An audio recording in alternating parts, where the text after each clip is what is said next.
기도자가 되려면, 한 번 더 할까요? 응답받는 기도자가 되려면. 어제 우편을 통해서 참 반가운 책 한 권을 받게 됐습니다. 페이스북을 통해서 이게 보았던 책인데, DBU라고 사실 야구를 잘하는 그런 대학입니다. 달라스 침례 대학교가 있는데, 텍사스에, 거기서 신학대학의 부학장과 기독교 교육학 교수로 섬기시는 김종환 교수님의 신간입니다. 이분하고 제가 16년째 영적인 교제를 나누고 있어서 참 이분을 제가 개인적으로 또 존경하고 또 사랑하는 분인데, 이분이 좋은 책을 내셨어요. 책의 제목이 날 때부터 맡긴 바 되었고, 하나님한테 우리가 맡긴 바 된 인생이다. 그래서 이민자의 자녀 양육에 대해서 이분이 오랫동안 칼럼을 기재를 했어요, 신문사에서. 그런데 그 칼럼에 기재된 내용이 너무 좋아서 이 도서 출판을 하는 곳에서 연락이 와서 이분이 그것을 짜서 내게 되신 것입니다. 그래서 너무 반가운 마음에 책을 받아들고 어제 좀 읽었어요. 목차를 보고 전체 내용을 훑어보는 가운데 마침 예전에 제가 보았던, 들어서 알고 있던 반가운 스토리가 거기 하나 실려 있더라고요. 전라북도 오수라는 마을에서 주인을 구하고 죽은 개 이야기, 여러분 아마 한 번쯤은 혹시 들어보셨을 수도 있습니다. 그런데 제가 다시 자료를 꺼내 들고 그 책을 읽으면서 내용을 좀 정리를 해봤어요. 이 고려시대 김계인이라는 사람이 있었는데, 개를 한 마리 키우고 있었다고 그래요. 그런데 그 개를 너무 사랑해서 가는 곳마다 애지중지하면서 이 개를 잘 데리고 다녔어요. 그날도 장터에 장을 보러 가게 됐는데 어김없이 이 개를 데리고 갑니다. 자랑도 하고 또 함께 벗삼아서 오며 가며 그렇게 하려고 데리고 간 거죠. 주인이 장에서 친구들을 만나게 되고 술을 마시게 됩니다. 그런데 그만 만취가 되어가지고 이렇게 인사불성이 될 정도로 그랬는데, 이 개가 이렇게 또 도와주기도 하고 길도 안내해가지고 집에까지 가고 있었어요. 그런데 다리에 너무 힘이 풀리는 거예요. 너무 만취가 되고. 그래서 그만 들판에서 잠이 들어버렸어요. 개가 어떻게 끌고 갈 수가 없잖아요, 주인을. 그 상황에서 안타깝게도 주위에 불이 난 거예요, 산불이. 불이 나가지고 그 불이 이 주인에게로 몰려드는 것입니다. 막 주변에 다 들어가는 거예요. 개가 이 위험을 감지를 하고 특별한 행동을 해요. 이 근처에 냇가가 있었는데 거기까지 다름질을 해가지고 달려가가지고 그 온몸을 냇가에다가 던집니다. 그리고 몸에다가 털에다가 이 물을 다 적신 다음에 이 주인에게까지 와가지고 주위를 뒹굴뒹굴 막 이렇게 구르기 시작하는 거예요. 그래서 물기가 있으면 아무래도 타들어가는 불에 주인이 상하지 않게 되니까. 그런데 불이 어쨌든 가까이까지 왔어요. 그러니까 이 개가 정말 혼신의 힘을 다해서 자기 몸으로 불을 끄기 시작하는 거예요. 주변에 불이 닥치니까 거길 뒹굴어가지고 여길 끄고, 북쪽에서 오면 북쪽에 불을 끄고, 한참을 갔다가 냇가를 왔다가 불을 끄고, 냇가를 왔다 불을 끄고, 온몸을 던지다 보니까 기진맥진해서 그 개가 그만 죽고 말았어요. 주인이 눈을 떴습니다. 그 개가 온 불에 불타가지고 죽었는데 자기는 멀쩡한 걸 보는 거예요. 그리고 주위를 보니까 불이 다 탄 자리가 서클로 이렇게 돼 있는데 자기 얼마 근경이 딱 불에 타지 않고 기가 막히게 멈춰 있고 개는 다 그을려 있는 거예요. 그리고 그 모습을 보고 이 개가 어떠한 행동을 했는지를 알게 된 것입니다. 술에 취했다가 깨어났는데 정신이 번쩍 드는 거예요. 마음이 너무 아프고 상한 마음으로 이 개를 위로하면서 이 개를 그 자리에 묻어주게 됩니다. 그리고 자기가 평상시 짚고 다니던 지팡이를 거기다가 눈물을 흘리며 꽂았어요. 그런데 그 다음 봄 해가 되었는데 이 주인이 왔다 갔다 할 때마다 그곳을 볼 때마다 이 개를 그리워하고 그런 마음이 있었는데, 그 지팡이가 꽂혔던 곳에서 지팡이로부터 삭시 나기 시작하는 거예요. 그러면서 그게 그 다음에 점점점 자라더니 이게 느티나무가 된 거예요. 그래서 그 마을의 이름이 오수라는 마을인데 개 오자에다가 나무 숫자입니다. 그래서 이 두 개를 합쳐서 오수라는 마을이 됐어요. 그리고 거기에 이 마을의 이름이 지어진 배경은 바로 이 개의 헌신적인 그 희생을 기리기 위함이 있는 것입니다. 이 개가 뭐 여러 종류의 개들이 있잖아요. 제가 예전에 비행기를 한번 탈 때 그 어떤 분이요, 이 개를 끌고 이 셔틀을 타잖아요. 셔틀을 타는데 개를 같이 탔어요. 그리고 셔틀에서 만난 거죠. 공항에 이동을 해야 되는데, 그런데 그분이 그러더라고요. 이 개가 20번을 자기하고 트래블을 했대요. 그랬더니 거기 보니까 다이어빗, 이 당뇨 같은 거 체크해주고 위험이 있을 때 이 신호를 주는 개인 거예요. 도와주는. 그러니까 아마 이분이 건강 상태가 좋지 않았던 것 같아요. 제가 뒷자리에 앉았는데 이 개가 제 다리 위에다가 몸을 누이는 거예요. 너무 따뜻하고, 그래가지고 저는 또 개도 좋아하고 하니까 그런 개가 있구나 그러면서 이제 대화도 하고 그렇게 했어요. 이제 바이하고 이제 헤어졌는데 인상이 많이 깊었어요. 여러분 아시는 것처럼 또 사냥개도 있잖아요. 여러 개들도요, 여러분 각자만의 본분이 있더라고요. 역할을 하는 게 있어요. 그런데 이 오수마을의 이 개는 바로 어떤 본분을 다했냐, 이 주인을 위해서 자기 생명을 바치기까지, 주인을 위해서라면 자기 생명을 희생하기까지 자기 몸을 던지는 그런 개로서의 마지막 본분을, 사명을 다한 것입니다. 여러분 개에게도 이런 본분이 있더라고요. 그런데 하물며 사람에게, 우리 인간에게 본분이 없을까요? 여러 가지 본분이 있겠죠? 학생들에게는 무슨 본분이 있을까요? 공부를 열심히 해야 되는 본분이 있죠. 학생이 만약 공부를 안 한다, 그러면 본분을 망각했다라고 우리가 말들을 하잖아요. 그러면 비즈니스를 하는 분들은 어떤 본분이 있을까요? 뭐 물건을 만든다든가 유통을 시킨다든가 서비스를 통해서, 이 물건을 통해서 사람들을 이롭게 하고 세상에 기여하는 그런 것이 비즈니스를 하는 사람들의 특징이잖아요. 그럼 군인들의 본분은 뭘까요?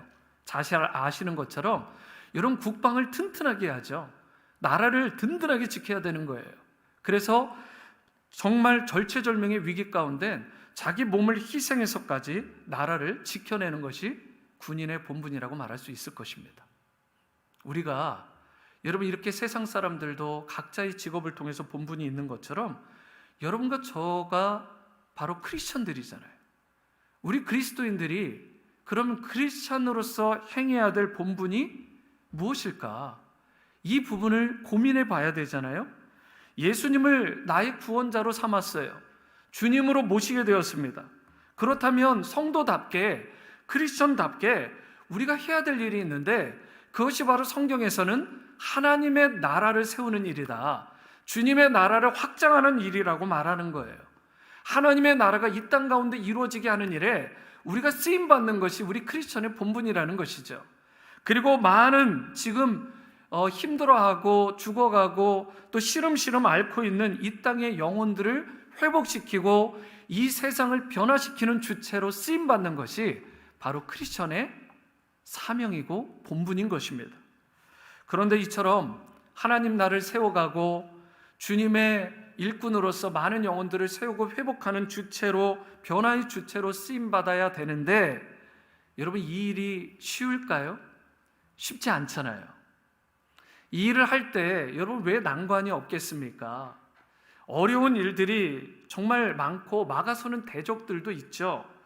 그렇기 때문에 하나님께서 부여하신 이 과제, 이 본분을 감당하는 일, 아무리 좋아 보여도 우리의 힘과 우리의 능력만으로는 그 일을 감당할 수 없는 것입니다.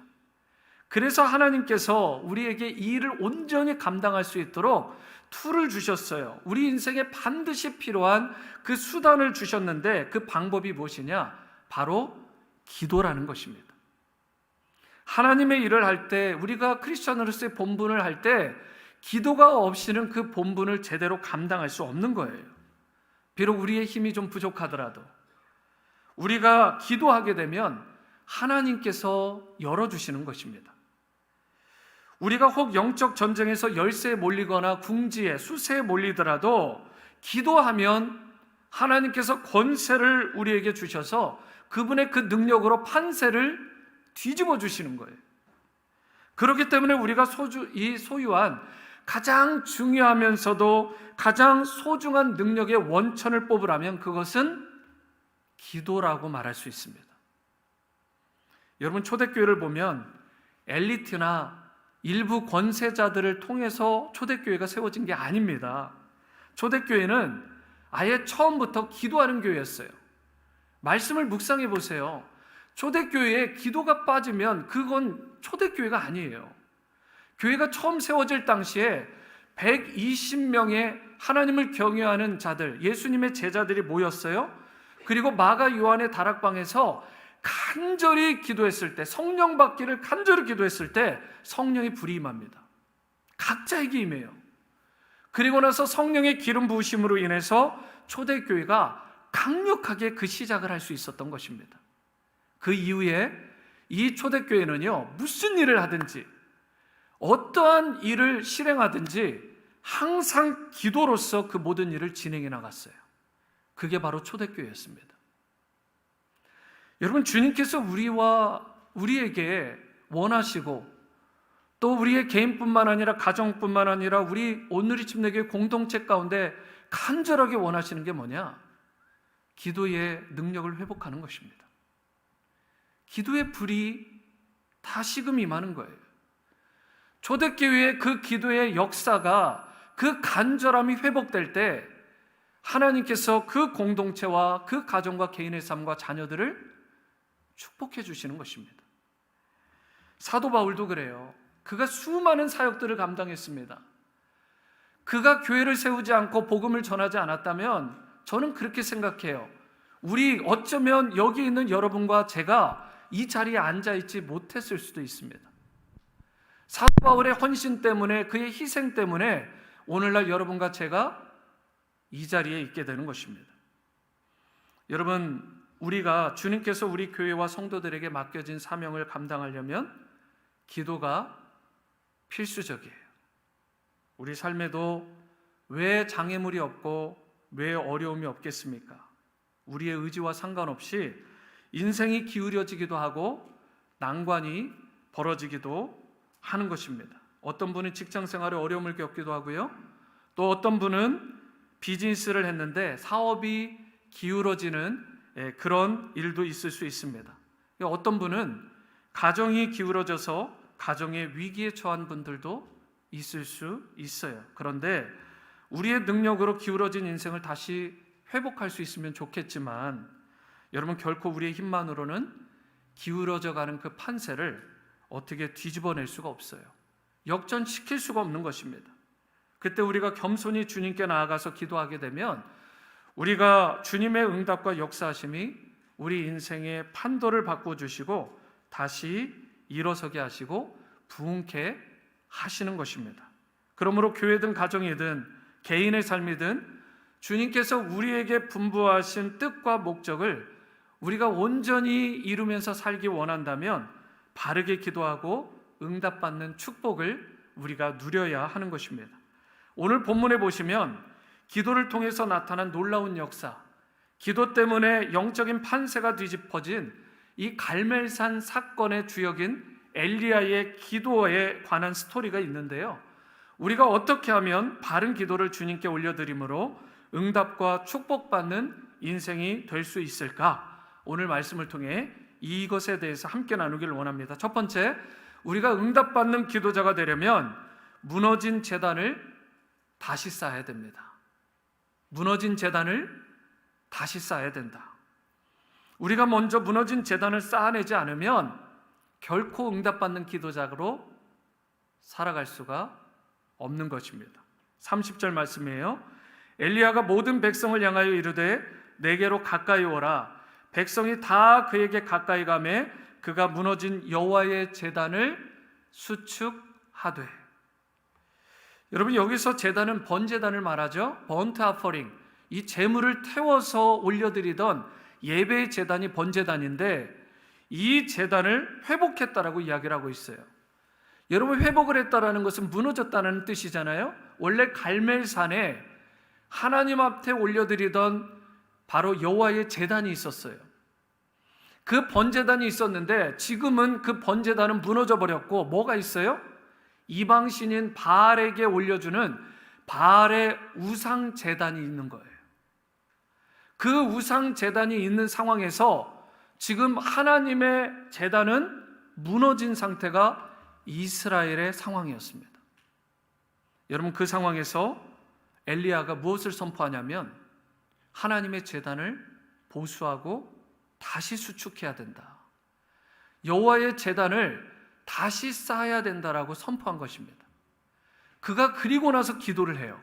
그 말은 그가 기도하기 전에 먼저 회복한 게 있다면 그것은 바로 여호와의 제단을 보수하고 다시 쌓는 일을 했다라는 뜻입니다. 여러분, 그것이 바로 30절 말씀이에요. 엘리야가 모든 백성을 향하여 이르되 내게로 가까이 오라. 백성이 다 그에게 가까이 가매 그가 무너진 여호와의 제단을 수축했다.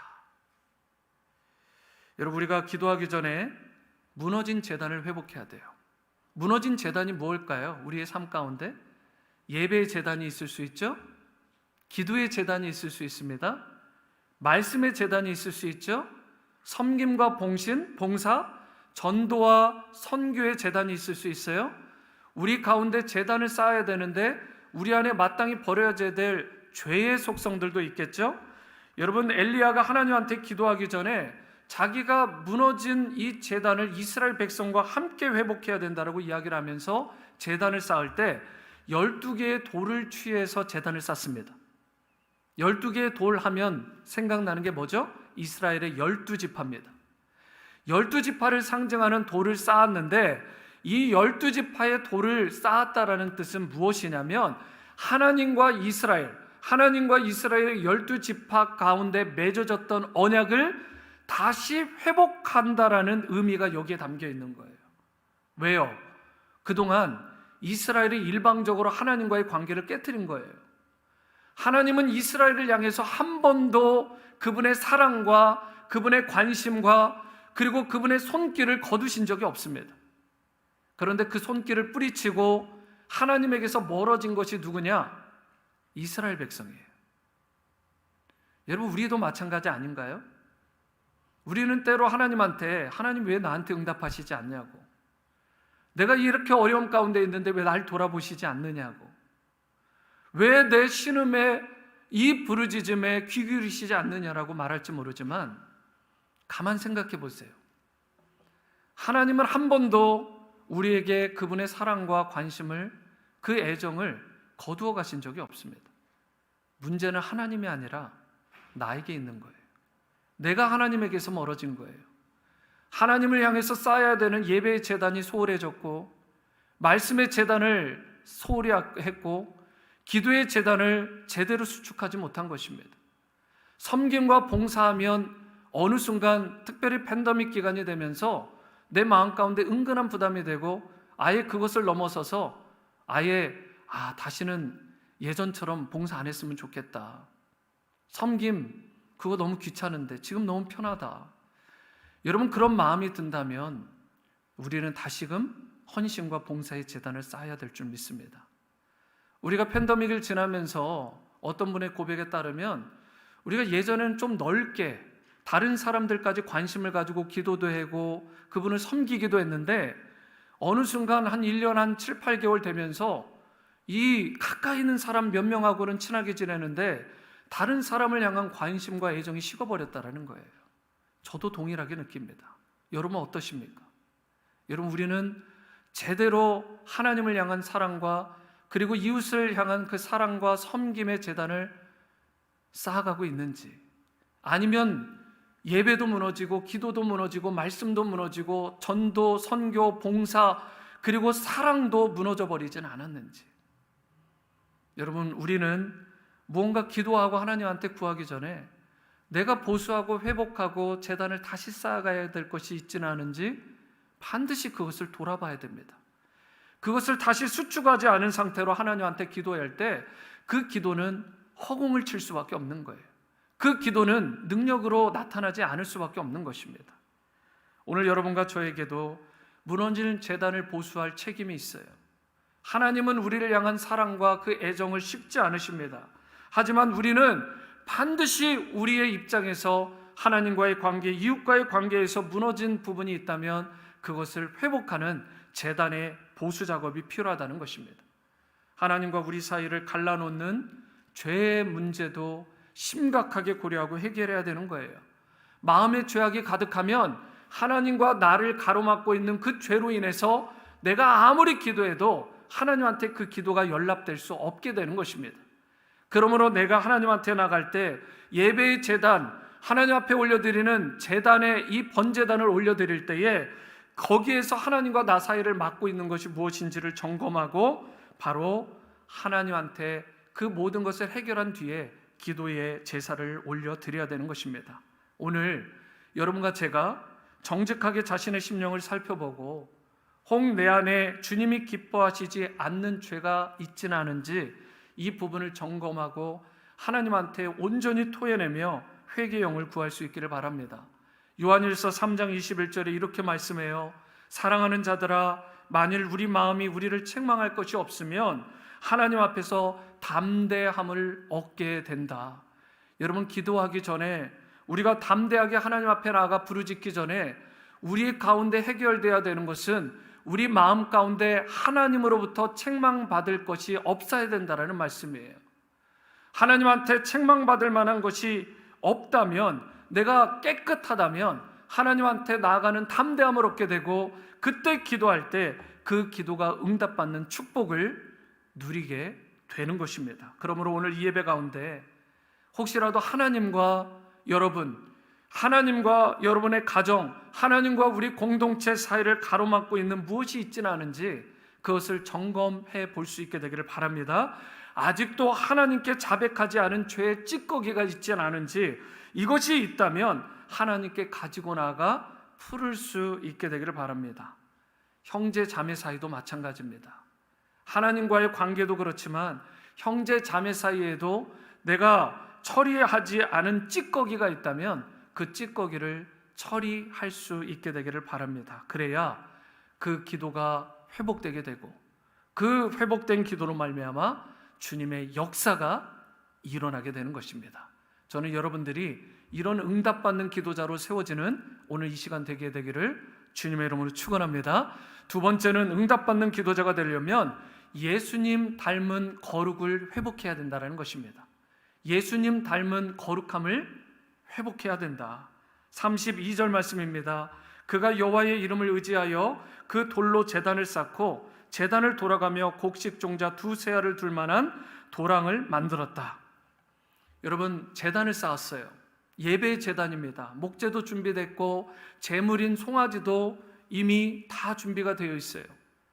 그런데 한 가지 더 작업을 하고 있어요.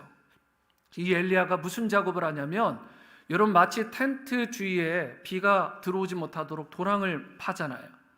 이것처럼 제단 옆에다가 도랑을 팝니다. 그런데 이 곡식 종자 두세 알을 둘 만한 이 도랑을 팠다고 해요. 그런데 이것이 어느 정도의 양이냐면 오늘날로 보면 약 15리터 정도 된다고 합니다. 물이 귀한 시대였는데 여러분, 거기다가 물을 충분히 부으라는 뜻이에요. 그런데 지금 어떤 일을 하고 있는 거예요? 지금 갈멜산에 두 개의 제단이 있어요. 하나는 지금 바알의 제단이 있고 하나는 하나님의 제단입니다. 겉모양을 생각해 보세요. 이미지를 해보세요. 여러분, 두 개의 제단이 어떻습니까? 겉으로 볼 때 똑같아요. 여러분, 바알의 제단에도 나무가 있고 여호와의 제단에도 나무가 쌓여 있어요. 그 밑에 이 바닥의 파운데이션은 돌을 쌓았습니다. 그리고 그 위에 송아지를 얹는 제물도 똑같아요. 그리고 바알을 섬기던 이 제사장들은 기도하는 행위도 있어요. 엘리야, 하나님의 선지자라고 불려지는 엘리야도 기도를 했습니다. 겉모양으로 보면 부르짖는 행위도 다 똑같아요. 다른 게 하나도 없어요. 겉모양으로 보면. 여러분, 그런데 하나님께서 지금 엘리야를 통해서 다른 거 한 가지를 명령하십니다. 그게 뭐죠? 번제단에 그 나무에다가 물을 완전히 소킹되도록 다 흠뻑 젖을 때까지 물을 부으라고 해요. 4개의 바스켓을 들고 한 번 부어, 또 2번 부어, 3번 부어. 그럼 몇 개의 바스켓이에요? 12개의 바스켓입니다. 이미 나무 목재를 흠뻑 적시고 남는 것이 약 15리터가 도랑에까지 찰 정도로 물을 완전히 부은 거예요. 상상을 해보세요. 지금 바알과 여호와의 제단 가운데 무엇을 견주고 있는 거예요?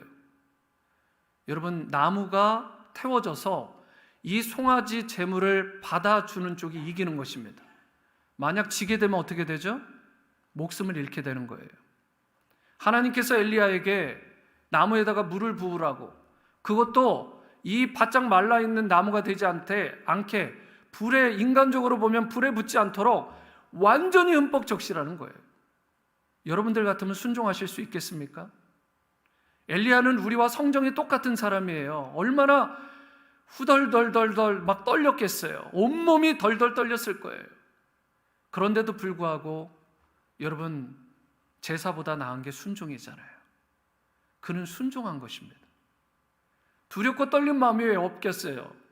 불이 임하면 당연히 마른 장작에 불이 붙는 게 너무나 당연한 것인데 하나님께서 거기에다가 물을 부으라고 하는데 여러분, 부을 사람이 어디 있겠습니까? 그런데 엘리야는 순종했어요. 물을 붓습니다. 그리고 그 물의 부음으로 말미암아 도랑까지 물이 가득 찰 정도로 만들었어요. 세상과 다른 방법을 하나님께서 명령하신 것입니다. 거룩이 무엇인 줄 아십니까? 히브리어 원어에 따르면 이 거룩이라는 것은 구별되다라는 의미가 있어요. 세상 사람들과 볼 때 우리는 똑같은 육체를 가지고 있고 똑같이 직장 생활하고 있고 똑같은 한 나라의 시민인 것 같은데, 지역민인 것 같은데 무언가 다른 게 있어야 되지 않겠어요? 여러분, 그 다름 가운데 하나가 뭐예요? 바로 여호와의 제단 가운데 거룩을 상징하고 성결을 상징하고 깨끗함을 상징하는 하나님이 지정하신 하나님의 물로 씻음받은 그런 번제단이 준비가 된 것입니다. 우리 또한 하나님께서 세우시는 번제단과 같은 존재들이에요. 하나님께서 예비하신 대로 우리 가운데 회복되길 원하는 것, 겉모양은 똑같아 보이지 모르지만 인간의 속성, 그 안에 있는 심령의 속성이 달라져야 된다. 나 여호와가 명령한다. 너희는 세상과 구별되어 거룩해져야 된다. 성결해져야 된다. 깨끗해져야 된다. 주님께서 우리에게 분부하시는 것입니다. 저와 여러분들, 주님께서 명령하시면 순종해야 되는 거예요. 인간적으로 보면 계산이 되지 않아요. 여기에 불이 붙지 않으면 자기는 죽는 것입니다. 사활을 건 지금 투쟁 가운데, 이 영적 전투 가운데 있는 현장에서 여러분, 하나님의 음성을 마지막 순간까지, 벼랑 끝까지 하나님께서 몰아넣으신 거예요. 그런데 그 벼랑 끝에서까지 엘리야는 순종했던 것입니다. 여러분, 정말 기도 응답 받길 원하십니까? 벼랑 끝에서라도 서는 그런 용기와 그런 순종을 여러분과 제가 보일 수 있게 되기를 바랍니다.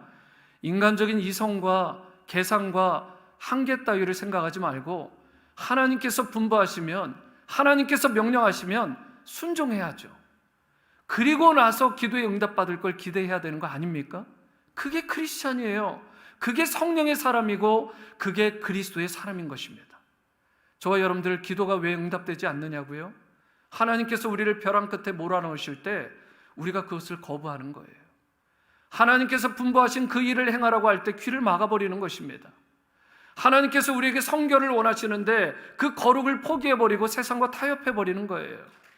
여러분, 오늘 하나님께서 여러분과 저에게 세상과 구별된 인생으로 부르셨습니다. 그리고 그렇게 살아가라고 명령을 하셔요. 하나님의 그 물이 부어져야 되고 성결의 제단이 준비되어야 되는 것입니다. 세상과 구별된 그 번제단과 같은 우리의 심령이 될 때 그 심령 위에 하나님께서 기도의 불, 성령의 불, 하나님의 영을 임하게 하여 주시는 것입니다. 오늘 거룩하다는 게 무엇입니까? 우리 인생에서 거룩하다라고 할 때 제가 박 목사의 목소리가 막 홀리 홀리 하면 거룩한 거예요? 여러분, 강단에 설 때 제가 그건 안 입는데, 여러분, 제가 목회자들이 입는 그 가운, 특별한 거 입고 여러분 앞에 서면 거룩한 건가요? 여러분들은 교회에 나올 때 그냥 성경 들고 그리고 남들이 행하지 않는 모습처럼 거룩하게 그렇게 모양을 하면 그 겉모양만으로 우리가 거룩한 건가요? 아니잖아요. 여러분, 거룩함의 근거는 내가 예수님을 닮았냐 닮지 않았냐로 평가받는 것입니다. 내가 예수님의 인격, 예수님이 하시던 말투, 예수님이 생각하는 그 생각을 내가 품느냐 품지 않느냐에 따라 내가 거룩하냐 거룩하지 않느냐가 판명되는 것입니다. 여러분과 저는 거룩한 삶을 살고 있을까? 그리고 그 기준은 예수님을 닮아가고 있는가? 예수님은 하나님을 사랑하라고 했습니다. 이웃을 사랑하라고 했어요. 우리의 10년 가운데 하나님 사랑과 이웃 사랑을 내가 실천하고 있는가? 그렇지 못하고 있지는 않은가? 예수님의 인격과 그 말투가 내 삶 가운데 있는 것인지 아니면 그렇지 못한 것인지. 겉모양이 아닙니다. 속사람이 바뀌어야 돼요. 속 심령이 거룩해져야 되는 것입니다. 예수님 닮아야 돼요. 세상 사람들이 우리를 볼 때 너네나 나나 똑같은 거 아니야? 라고 말하지만 우리를 만나보면 우리의 속사람을 통해 무언가 다르구나, 예수님의 향기를 느낄 수 있어야 되고, 심지어 우리에게 비꼬는 말을 하고 손가락질하고 예수쟁이들 말할지 모르지만 같이 지내보면 지내볼수록 예수님의 향기로 말미암아 놀라게 되고 감동하게 되는, 속으로는 그 사람을 존중하게 되는, 여러분 이런 놀라운 역사가 있어야 기도의 응답이 있지 않겠어요? 여러분 우리가 기도 응답을 구하기 전에 반드시 이 작업을 하셔야 됩니다. 여러분들 가운데 기도 제목이 왜 없겠어요? 그런데 그 기도를 하시기 전에 거룩함, 예수님 닮은 그 거룩을 회복하는 여러분과 제가 될 수 있게 되기를 바랍니다. 그러할 때 주님께서 반드시 그 거룩에 걸맞는 기도의 역사를 여러분뿐만 아니라 여러분 가정과 우리 오늘의 공동체 가운데 부어주실 줄 믿습니다. 세 번째이자 마지막은 응답받는 기도자가 되려면 기도를 드리는 대상과 내용이 확실해야 된다는 것입니다. 여러분 기도의 형태도 중요하지만 기도의 내용이 너무 중요하잖아요. 오늘 본문을 보면 바알을 섬기는 자들도 나름 열심히 기도했다고요. 세상의 모든 종교에도 기도가 있어요. 여러분 그런데 하나님을 향한 기도와 세상에 향한 기도가 뭐가 다르냐는 거예요. 그것은 바로 내가 기도를 올려드리는 그 대상, 그분이 다른 것입니다. 기도의 행위, 겉모습은 똑같을지 모르지만 여러분 우리가 기도드리는 그분이 바로 하나님이신 거예요. 38절을 보시기 바랍니다. 36절을 보시기 바라요. 저녁 소재 드릴 때에 이르러 선지자 엘리야가 나아가서 말하되 아브라함과 이삭과 이스라엘 하나님 여호와여, 주께서 이스라엘 중에서 하나님이신 것과 내가 주의 종인 것과 내가 주의 말씀대로 이 모든 일을 행하는 것을 오늘 알게 하옵소서. 여기서 엘리야는 기도의 대상, 자기가 지금 기도를 올려드리는 그분이 누구신지를 분명하게 밝히고 있어요. 막연한 대상이 아닙니다. 아브라함의 하나님, 이삭의 하나님, 야곱 곧 이스라엘의 하나님이라고 말하며 그 언약의 하나님께 그 기도의 대상하게 기도하고 있는 거예요. 그리고 엘리야가 하나님께 올려드리는 기도의 내용도 중요한데 엘리야는 하나님이 하나님 되게 해달라고 기도하는 것입니다. 어떤 기도를 드렸다고요? 주께서 이스라엘 중에서 하나님이신 것과 내가 주의 종인 것과 내가 주의 말씀대로 이 모든 일을 행하는 것을 오늘 알게 해주십시오. 나를 세워달라거나 내가 인생에서 성공하게 해달라든가, 심지어 내가 지난 3년 6개월 동안 죽도록 고생을 했는데 내 억울함을 좀 풀어주시고 이 바알 얘네들 좀 다 어떻게 숙청해달라고, 그렇게 원한을 풀어달라고 하는 기도의 내용이 아니에요. 기도의 내용의 핵심, 그 내용의 중심이 무엇이냐면 주님은 이스라엘의 하나님이 되시고 자신은 그 하나님을 섬기는 하나님의 종인 것을 오늘 밝히 드러내달라고, 이스라엘 열방 가운데 여기에 모인 모든 자들뿐만 아니라 열방 가운데 오늘 갈멜산 이 영적 전투를 통해서 하나님의 하나님 되심을 드러내달라고 기도하고 있는 거예요. 여러분 우리가 무엇을 먹을까 마실까 입을까 기도해야 됩니다. 그래서 예수님께서도 너희가 먹을 것을 구하라고, 입을 것을 구하라고, 너희가 거처할 것을 구하라라고 말씀하셨어요. 그런데 주님께서 어떤 이야기를 하셨죠? 너희가 그렇지만 떡으로만 살 것은 아니다. 여러분의 기도의 내용을 잘 점검해 보십시오. 기도 내용의 90% 이상이 혹시 무엇을 먹을까 마실까 입을까 성공할까에 대한 부분 아닌가요? 여러분, 그것은 반드시 필요해요. 하지만 먹을 것만, 떡만 구하지 마라. 인생의 성공만 구하지 마라. 먹을 걸 구하더라도, 입을 걸 구하더라도, 직장 생활하고 학업에 관련된 기도를 하고 자녀에 대한 기도를 하더라도 결국 그 기도를 통해서 내가 진짜 원하는 기도의 내용은 하나님의 영광이 되어야 되는 거예요. 할렐루야. 여러분, 기도의 내용을 점검하시기 바랍니다. 내가 왜 직장 생활이 잘 돼야 되고, 내가 왜 학업이 잘 돼야 되고, 인생에서 내가 왜 잘 돼야 돼요? 나 하나의 이기적인 것 때문에, 탐욕 때문에, 정욕 때문에 여러분, 그 구하는 기도는 바른 기도가 아닙니다. 기도의 내용을 반드시 점검하셔야 돼요. 그것을 구하지 말라는 게 아니라 반드시 구하셔야 되지만 그 구하는 내용을 통해 하나님의 뜻과 하나님의 영광을 구하는 기도가 돼야 되는 것입니다. 오늘 엘리야가 그런 기도를 했어요.